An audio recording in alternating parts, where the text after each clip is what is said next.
శివుడు మెచ్చిన మాసం కార్తీకం. కేశవుడు నచ్చిన మాసం కార్తీకం. హరిహర ఏకోన్ముఖ మాసం కార్తీకం.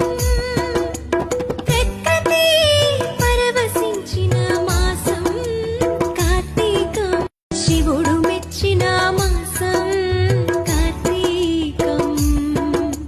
కేశవుడు